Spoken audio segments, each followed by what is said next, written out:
Esse dossiê não é só uma lista de nomes e números.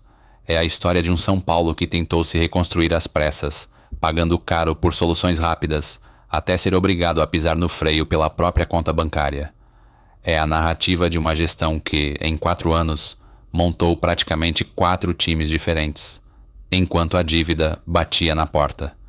Quando Júlio Casares assumiu em 2021, o discurso era claro: recolocar o São Paulo no lugar que ele merece. O clube vinha de anos turbulentos, flertando com o rebaixamento, e a primeira resposta foi ir ao mercado como quem tenta apagar incêndio com gasolina. Chegaram veteranos de peso e apostas de risco. Miranda, símbolo de liderança e experiência. Éder, esperança de gols. Benítez, o camisa 10 técnico que custou cerca de 14 milhões de reais. Rigoni, comprado por cerca de 3 milhões de reais e tratado como o novo ponto de desequilíbrio do ataque.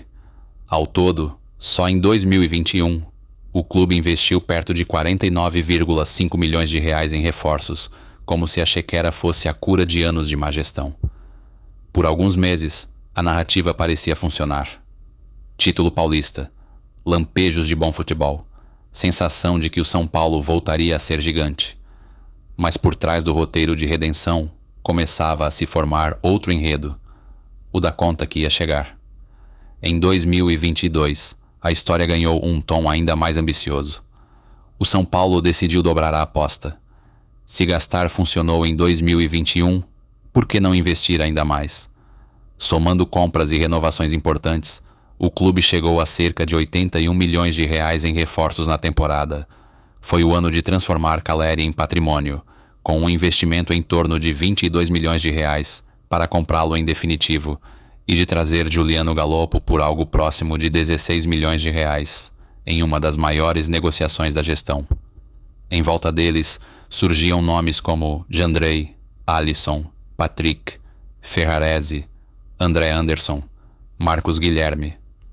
Peças que entravam e saíam, como se o elenco fosse um laboratório permanente. O torcedor via chegadas, via anúncios, via apresentações no CT da Barra Funda, mas nem sempre via um time. A sensação era de que o clube contratava muito, mas acertava pouco, e que a cada janela surgia um novo pacote de esperança, sem que o anterior tivesse sido digerido. Em 2023, a narrativa mudou de gênero. Da promessa, começou a virar drama. A imprensa passou a repetir o rótulo de que o São Paulo fazia um reforço por mês na gestão Casares, e o número de contratados já passava dos 30 jogadores desde 2021. Chegaram Pedrinho, Marcos Paulo, Rafael, Wellington Rato, Alan Franco, Caio Paulista, Michel Araújo, Marcos Antônio e outros tantos nomes. Alguns empolgavam na chegada, outros eram claramente apostas. Quase todos vinham com a mesma frase de praxe: é um sonho vestir essa camisa. Só que para o torcedor, o sonho era outro: parar de ver reformulação todo ano e começar a enxergar continuidade. Os valores já não apareciam tão claramente nos balanços públicos, mas o padrão seguia o mesmo: compra aqui, empréstimo ali, comissão acolá, aumento de folha e de risco.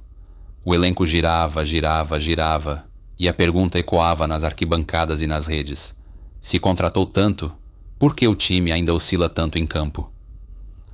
Todo bom roteiro tem seu ponto de virada, e no São Paulo ele veio em forma de números frios.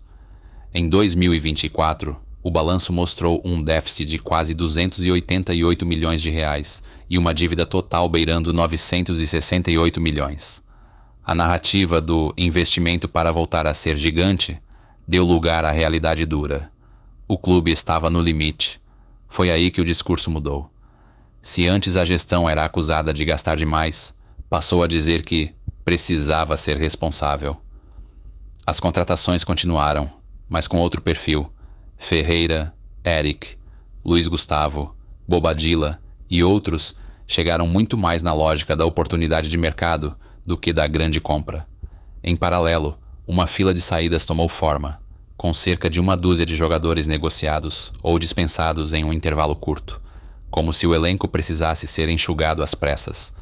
Blogs e torcedores começaram a resumir a era Casares com uma frase dura, mas precisa. O São Paulo contratou 4 times em 4 anos. A cada temporada, um elenco novo. A cada ano, a sensação de recomeço. Na planilha, a dívida crescendo. Em 2025, o roteiro mudou de vez. Com a dívida ainda alta, mas em leve queda, relatórios apontam redução próxima de 56 milhões de reais e projeção de superávit. O São Paulo virou a chave. Praticamente não gastou em taxas de transferência e passou a focar em jogadores livres ou em condições especiais. Chegam então nomes como Cédric Soares, Wendel, Enzo Dias, Rafael Tolói, Gonzalo Tapia, Juan Dineno, reforços importantes, mas quase todos sem custo de compra, aproveitando o fim de contrato ou condições favoráveis no mercado. Em termos de gasto, um contraste brutal. Se em 2021 e 2022 o clube somou cerca de 130 milhões de reais em contratações, em 2025 o número se aproxima de zero em taxas, com levantamento falando em cerca de 2 milhões e 422 mil euros no período de 12 meses, bem abaixo de outros grandes do país.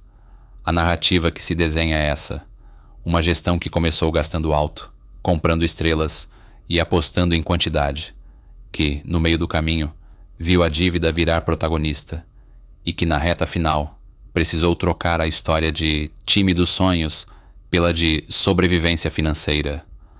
A pergunta que fica para o torcedor, e que funciona perfeitamente, é simples e incômoda. Valeu a pena contratar algo em torno de 55 a 60 jogadores, investir mais de 130 milhões de reais em 2 anos e depois ter que parar quase totalmente de gastar por causa de uma dívida perto de 1 bilhão? A gestão Júlio Casares ainda busca escrever o último capítulo dessa história. Se esses movimentos vão ser lembrados como a base de uma reconstrução ou como o símbolo de um ciclo de gastos, dívidas e recomeços eternos no Morumbis.